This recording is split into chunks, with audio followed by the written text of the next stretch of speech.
Finally, after 43 years, the South Sydney Rabbitohs are now defending premiers, and after an off-season full of little lies... Reigning premiers. It's been quite a dramatic off-season for South Sydney in their premiership defence, but they don't appear to have lost a step. I'm so scripted. They haven't lost a step at all. But they don't appear to have... It just looks like... I'm building suspense! People love the opening monologue. Suspense. They love the opening monologue. It's not as good as the song. Love I it. still say the song's the best South part of Sydney the haven't podcast. lost a step. They've gone on to win the Nines. They've won the Charity Shield. They've flown over to England and absolutely belted their opposition 39-0 and are now the World Club champions. I have South Sydney #1 fan correspondent here. Stubbie is in the house. We've got Steve Barrett here as a Rooster fan. I'm sure he'll have plenty to say as well. And Benny Kosh, I am your biggest fan. providing all the laughter with his fantasy segment and food puns, which has just been going like gangbusters lately. Like the food puns we've discussed is probably the best segment on this podcast. Absolutely. It's what everyone listens for every week. Absolutely. But it wouldn't seem fair to open up the show without starting with Stubbie. I'm just going to throw to you, Stubbie. Tell me what you think of South Sydney this season. Well, it's all very exciting for the Bunnies. I mean, looking to go back-to-back this year. Do you think they will? After an off-season full of controversy. Correct. Party time in Arizona. Full of controversy. Go, Luke! There's the best punch on it! On a bouncer ever! That was a good little segue, that one. Look, as South supporters, you can never be too sure, and I'm probably I'm an optimistic South supporter, but I can also be quite negative just because of all the crappy years we've had. But we've turned it around, as you've seen during this off season, and of course winning the grand final last year. The off season has been pretty special this year. Of course, big name players leaving our club, which isn't fantastic. Of course, Burgess is gone, Te'o's gone. Speaking of forward pack, what do you think of the loss of Sam Burgess, and can Glenn Stewart replace him? Not as big a loss as you, Luke! Can't Glenn Stewart replace him? Well, Glenn hasn't had much footy in him. He's been injured. He hasn't played a lot of football. He'll bring a lot to the team in terms of experience. I hope we can keep him on the paddock because we definitely need him. It's certainly our gameplay is going to change a lot, I feel. It's about who can open up the field a little bit more. I think Sutton now playing a whole season in the back row. Hopefully he can come about playing really, really well for our team. There's a lot to love. There's a lot to be nervous about. But, again, the good thing about the salary cap is, players leaves the competition more open. You're starting fresh with a new team. And that's always important. You can't thrive on, winning premierships last year. You can't mention it's a new season. See what happens. You know what's a big loss? Before you start, Steve, because I want to talk about your favourite player and whether Stubbie thinks he has anything to offer after being an Origin player. Tim Grant, are you excited about him coming to the team? I'm very excited about Tim Grant. I actually interviewed him last season. Did you? Yeah, Penrith Panthers in the New South Wales Cup final. It's pretty Jeez, it was good players. Tim Grant wasn't playing because he was injured, but he seemed very excited. Injured or dropped? Could be a good addition. Will he be? Will he be? Well, that's a look. When he plays to his full potential, he's a great player. When he's not his full potential, he's okay. I just feel like he'll add a lot more. He'll add a bit of a dimension to our team, I feel. But he seemed very excited joining South, and I think he's happy at the club at the moment, judging by Instagram pics of Arizona. Having some fun with the boys in Grant Canyon and stuff. So look, the team bonding's always there. I think he's excited to join the club. They totally bonded in Arizona, didn't they? Bonded with a jail cell. So, yeah, it's exciting with Tim Grant.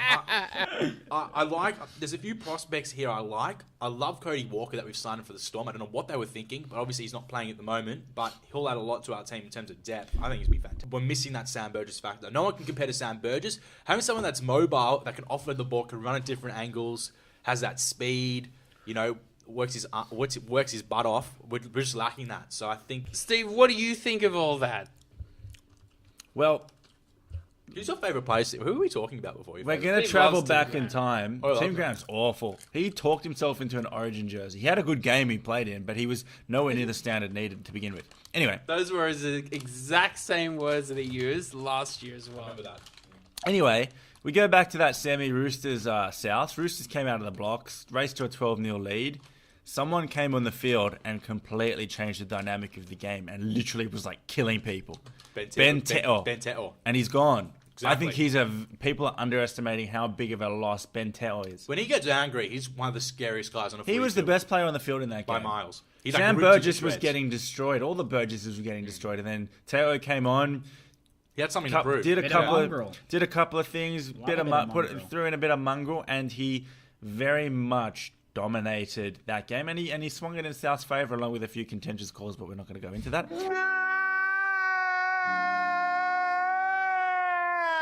He swung the game. It was him that changed the momentum of the game completely, and the rest is history. Big loss. Massive. Huge loss. Massive. Both champion as well. Brings lots to the club. Did he play a game last He year? played like one and then got dropped. But the problem is with Bowie, he's very injury prone, but he's a South boy through and through, and he helped a lot. His experience in the backs is Now fantastic. he's playing with Chrissy. No backs now. I mean, if you're playing Joel with Reddy and Bryson Goodwin, that's- Ava'a should be in jail. I wouldn't say have no backs. They've only got arguably the best player in the game, Greg Inglis. I know, but you balance it out with Joel Reddy and Bryson Goodwin. It's amazing. It's like a tale of two halves. You got two halves of the field. You got Walker and Johnston on one side, and you got Goodwin and Reddy on the other side. It's ridiculous. All you got to say is, as long as they can defend and leave the attack to the other blokes, I'm more than happy with that. But won't that make it easy for other teams to defend if they can, True, but it just leaves. I guess it leaves them. I More mean, open. English is good enough to still. Look, Goodwin and Reddy might not be world beaters, but they're average first graders. they're all right. They'll do a job. Also, during that World Club Challenge, Peter Sterling, he spoke about the halves, Adam Reynolds and Luke Keary, and he said that they looked like halves that had just won a premiership. He said they looked like premiership champions. And my question to you, Peter Stubby, Sterling is... states a fact. Amazing. What do you Peter want? Sterling, the most bald head in the world. Well, let me ask No you, one's got less because hair than him. how much of the season did Luke Keary and Adam Reynolds play last year together? They probably had about half the season. They were pinned to start the season together. How much better do you think they'll be, Stubby? Do you think they'll be better at all in the first place? Oh, they'll be a lot better together. I mean, they're so young as it is. Keary played when he came back in the first year. I was amazed at how well he played. Depends He on was their something. pack. Well, this Correct. is I agree. And our pack, I feel without Sam Burgess and Te'o, we will struggle. And Unless I you're don't think Kieran Foran and Daly Cherry Evans, you can't. Unless you're probably not going to get on top unless your pack's on top. you've got a great spine like Inglis, Reynolds, Keary, and then Isaac Luke, who I think is just as good a hooker as anyone else in the comp. It's That's a undoubtedly great one of the spine. best spines in the comp. correct. The thing what South did so well, I don't know if Steve can agree. Our kicking game was pretty spot on last year. Well, Adam Reynolds' kicking game is the one thing that I think he's good at. Correct. He's very consistently good good at. at. Yeah, So- and I haven't seen that in a halfback in a very long time. Not many halfbacks do that. You've got a lot more running halfbacks these days. Stubby, So- rumour has it Souths have invested in a pretty big rug in the off-season. Is that true? We love the banter on this show, Steve-O. We love the banter. We need more detail. Steve, let me throw over to you. What do you think of South this season? Are they the team that are being hunted by the rest? Oh, when you're the reigning premiers, you always do have a target on your head. Right, so how do you think they'll adapt to being the hunted team now? Some ways the shackles are off because the pressure's gone. But I think, people want to beat the reigning premiers, and people really, I think the fans of every other club were very put out with the whole love affair with South towards the end of last year. It was, and Stubby can agree, it got a bit out of hand. Yeah, there was moments where things got a bit much, but for us, Like the thing is, why didn't the 5 or 6 Sydney teams who'd won in the previous 10 years, why didn't they get their ticker tape parade? Why didn't any other team have the bell rung before? Like it was. I don't want to say it was a stitch up because that would be wrong because they were the best team last year. Don't get me wrong, but it all seemed very planned and there was a whole big thing around it. It was just didn't sit right with me. It's the National Rugby League. It's not the South Sydney Rugby League. So what does that mean going into this season then? Oh, they're going to have a target on their head and teams are going to want to beat them. That's what I'm trying to say. The issue is with South, who haven't been in this position before. So it'll be interesting to see how they cope. It's like another season of I'm coping telling with something you- different. You think teams are taking taking that as like a discredit to them, as disrespectful? No, I think people want to beat the teams will want to beat them this year.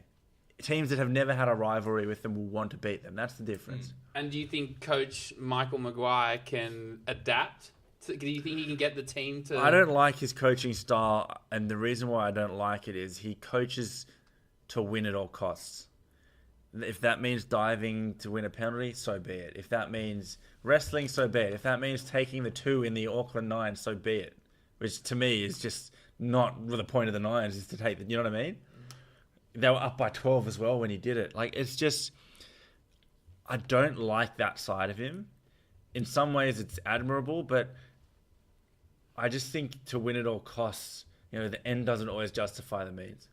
Benny, you've been very quiet I've been a little tonight. bit quiet. What you're deep in thought over I there? am deep in thought. What do I'm you thinking think of the about, Rabbitohs this my- season? Oh, the Rabbitohs. Look, when you got a player like Greg Inglis, you don't need much else. This guy is a supreme athlete. Yeah. I don't know. What I will say is what Madge is very good at is he gets everyone involved with the club, gets them in a really tight-knit group. So, for example, all our youngsters, under 20s players usually are quite far away from first grade. I don't think they really mingle much unless they make the effort to speak to first grade players. Every single off-season game we've played, you see first grade players playing with under 20s players. He wants to make it clear that everyone's part of the club together, same culture, same bunch of people, same group.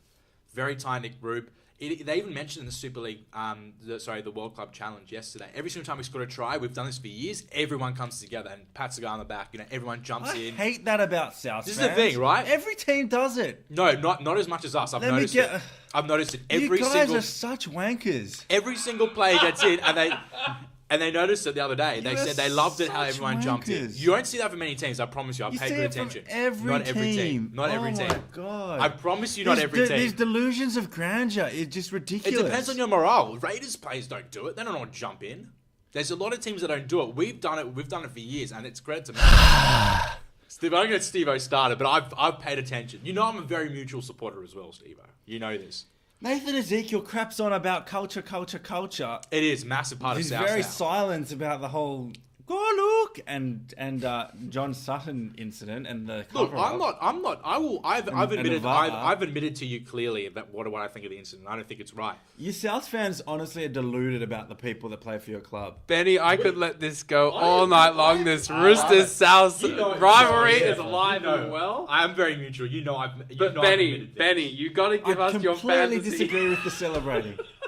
Steven doesn't like the celebrating. The culture's we were so bad for so long. The culture is the biggest thing that happened to South. If anyone ever knows about culture, it's South at the Who moment. watches what their This will be players a do after you two-part score special, anyway? Benny. Carry on, Steve. Here comes the food puns. I want That's the to. craziest comment.